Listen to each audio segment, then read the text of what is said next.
Singkat cerita, masuk zaman kolonialisme, imperialisme, mulai masuk penjajah-penjajah asing ke negeri kita.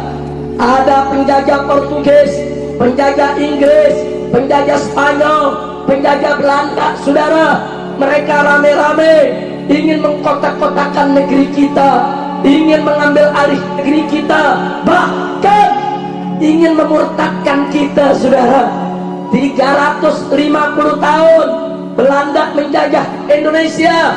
Mereka punya niatan, mereka punya rencana bagaimana bangsa Indonesia berubah menjadi bangsa Kristen, bangsa Nasrani, bangsa kafir.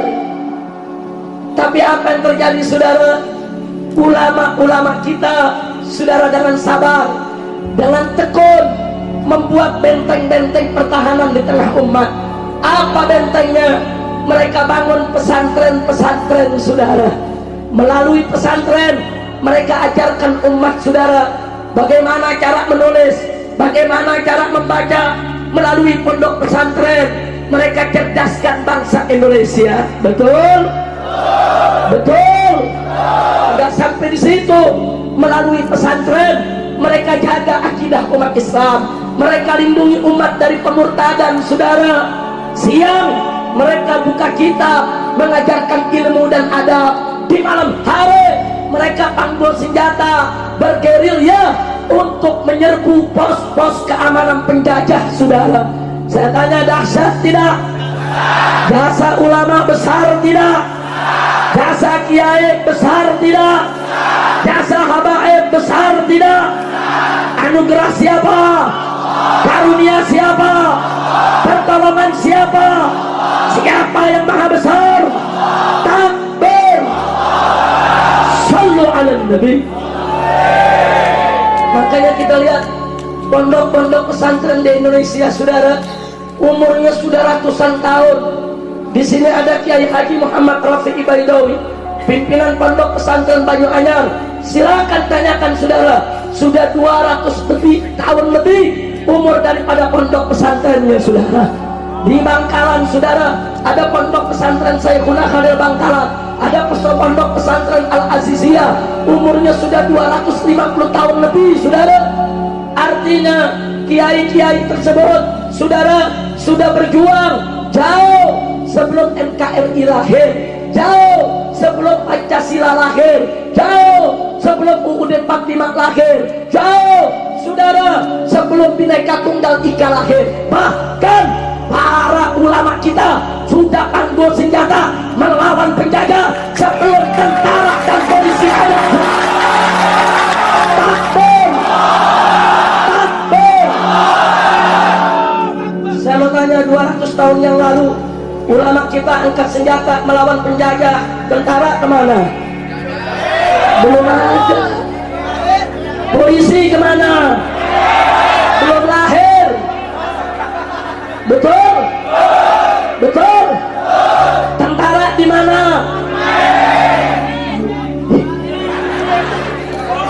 Tentara belum ada, polisi belum ada, bahkan negara ini belum ada, saudara, NKRI.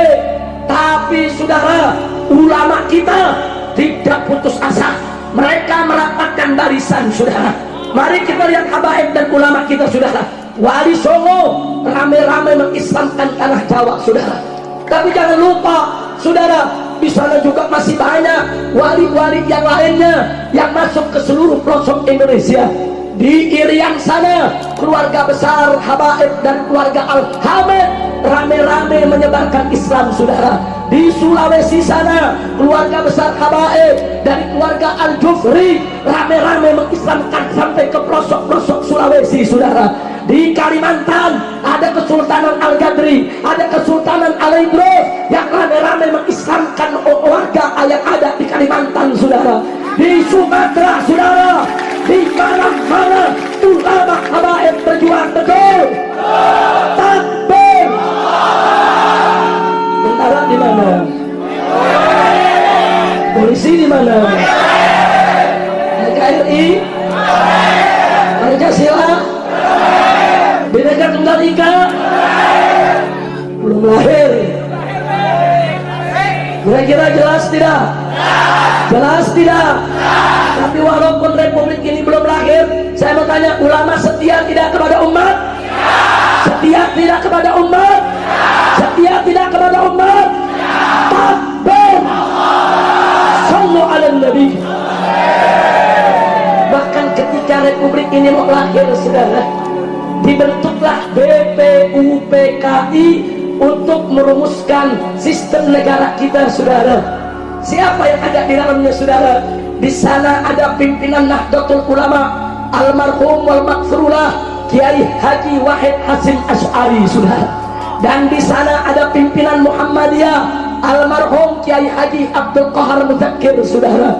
Dan di sana juga ada pimpinan Sarekat Islam almarhum Kiai Haji Agus Salim, saudara. Mereka inilah yang mati-matian berjuang di BPUPKI agar Indonesia jangan menjadi negara sekuler, saudara. Takbir! Mereka ini yang berdebat soal Pancasila. Mereka yang merumuskan Pancasila, saudara. Yang merumuskan Pancasila bukan Bung Karno. Bung Karno hanya memperkenalkan istilah, Bung Karno hanya memperkenalkan nama, tapi yang merumuskannya adalah para ulama. Catat baik-baik, saudara. Bung Karno mengusulkan Pancasila jadi dasar negara. Sila pertamanya adalah beri kemanusiaan, saudara, sedangkan ketuhanan dijadikan sila yang terakhir, saudara. Sila kelima, ulama menolak, kiai menolak. Kiai Haji Wahid Hasyim, Kiai Haji Abdul Qahar Mudzakkir, Kiai Haji Agus Salim rame-rame minta sila ketuhanan tidak boleh ada di sila buntut, saudara.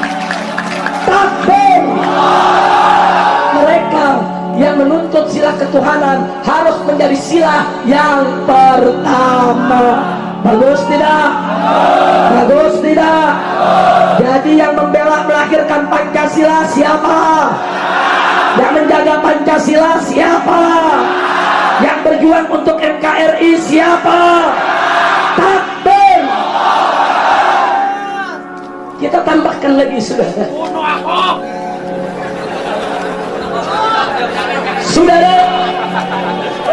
Saudara, semua perhatikan. Semua perhatikan. Jangan mengganggu konsentrasi ceramah. Setuju? Setuju? Karena ceramah ini bukan ceramah asal-asalan. Ini ceramah ada data, ada argumentasi yang bisa dipertanggungjawabkan, supaya umat Islam di Madura tahu. Jangan mau dibohongin, jangan mau dikadalin, jangan mau ditipu dengan mengatakan ulama tidak ada perannya, saudara. Kalau tidak ada ulama, tidak ada kiai, tidak ada santri, NKRI tidak akan pernah lahir, saudara. Takbir! Takbir! Sekarang mari kita lihat, begitu kita merdeka, saudara, Belanda tidak terima, saudara. Mereka datang lagi bersama Inggris, saudara. Lalu apa yang terjadi? Akhirnya, saudara, Nahdlatul Ulama mengeluarkan fatwa yang dikenal dengan istilah Risalatul Jihad untuk umat Islam di Indonesia angkat senjata mengusir penjajah dari republik ini, saudara. Takbir! Akhirnya fatwa ulama tersebut diambil oleh Bung Tomo, saudara, dengan mengerahkan para kiai, para santri se-Jawa Timur, se-Madura turun ke Surabaya. Terjadi Hari Pahlawan 10 November, saudara. Takbir! Hidup ulama, hidup kiai, hidup santri. Takbir! Kalau ulama tidak mengeluarkan fatwa jihad, kalau NU tidak keluarkan fatwa jihad, kalau kiai tidak menurunkan santrinya, kita masih dijajah oleh Belanda, saudara. Tapi lihat berapa ribu santri yang gugur sebagai pahlawan, berapa ribu kiai yang gugur sebagai pahlawan. Mereka tidak peduli, yang penting Indonesia merdeka, kita tidak dijajah lagi oleh orang kafir, saudara. Takbir! Kalau begitu saya tanya, jasa ulama besar tidak? Jasa kiai besar tidak? Jasa NU besar tidak? Jasa santri besar tidak? Jasa pondok pesantren besar tidak? Anugerah siapa? Karunia siapa? Pertolongan siapa? Siapa yang maha besar?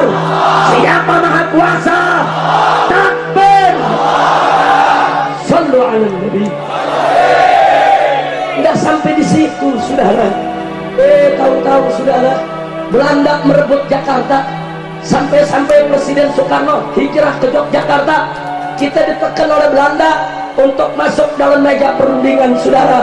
Akhirnya lahirlah Republik Indonesia Serikat. Indonesia di kota-kota, ada negara bagian Sumatera, negara bagian Jawa, negara bagian Kalimantan, negara bagian Sulawesi. Di kota-kota akhirnya apa yang dilakukan oleh ulama kita? Ulama kita masuk ke dalam parlemen, saudara, melalui seorang tokoh yang sangat terkenal, yaitu tokoh Dewan Dakwah Islamiyah Indonesia, almarhum Haji Muhammad Nasir. Di parlemen mengajukan mosi integral yang akhirnya dengan diplomasi politik yang luar biasa, kiai-kiai berhasil, saudara, membubarkan Republik Indonesia Serikat dan berganti menjadi Negara Kesatuan Republik Indonesia. Ternyata NKRI adalah hadiah ulama.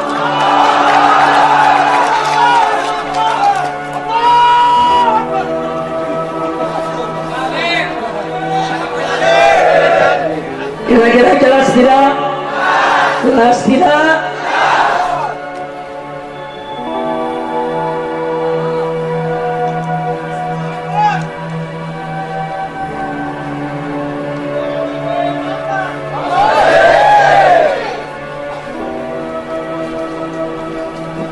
Ternyata jasa ulama besar tidak?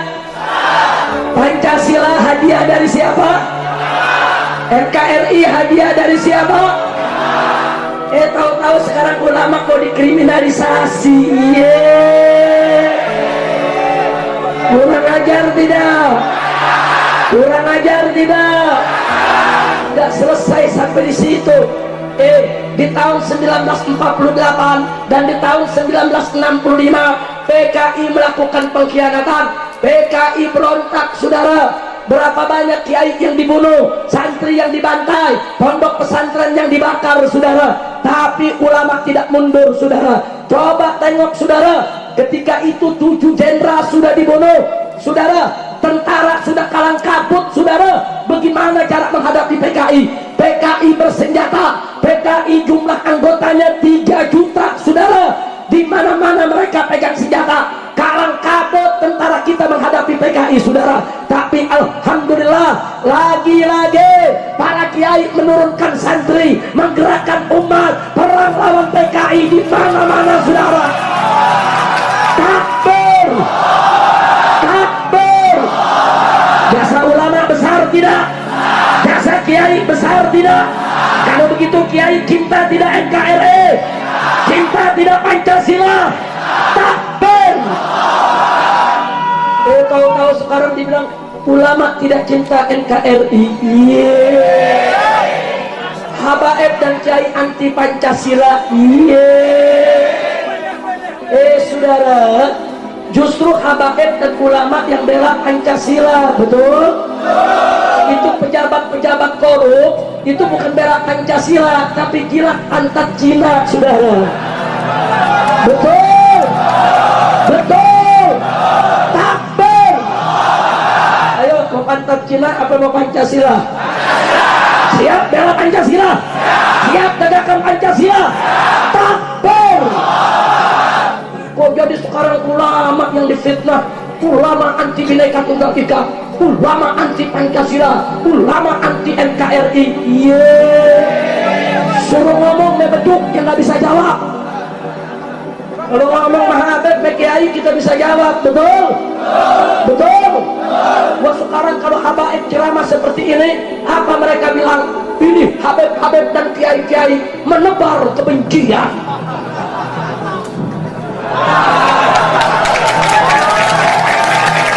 Takbir. Jawab jangan. Jawab jangan.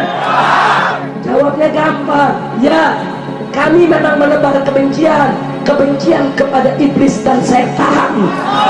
Betul. Kami memang menebar kebencian, kebencian kepada kebatilan dan kezaliman. Betul. Kami memang menebar kebencian, kebencian kepada kemaksiatan dan kemunkaran. Betul. Kami memang menebar kebencian, kebencian kepada penista agama, penoda Al-Quran, penghina Islam.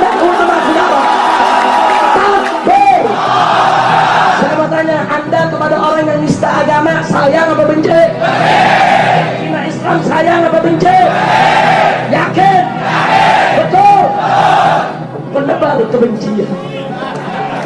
Menebar kebencian. Saya tanya, iblis sama setan mesti disayang apa dibenci? Disayang apa dibenci? Jadi kalau ulama ngajarin umat benci iblis, benci setan, bener gak? Bagus gak? Maka dibilang Habib Rizik menebar kebencian. Kemarin saya mau ceramah di Masjid Ampel, siangnya ada demonstrasi 30 ekor.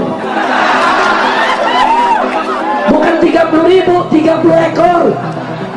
Mereka datang, mereka bilang, kami tidak terima Habib Rizik datang.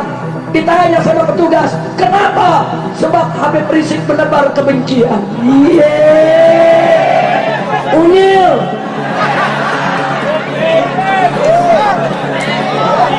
Saudara, kita menebar kasih sayang untuk Islam, betul? Kita menebar kasih sayang untuk ulama, betul? Kita menebar kasih sayang untuk Al-Quran, betul? Kita menebar kasih sayang untuk orang-orang baik, betul? Kita menebar kasih sayang sesama manusia, betul? Tapi kepada iblis dan setan sayang atau benci? Terhadap maksiat sayang atau benci? Terhadap kezaliman sayang atau benci? Terhadap kemungkaran sayang atau benci? Yakin? Betul? Takbir. Sallu ala Nabi.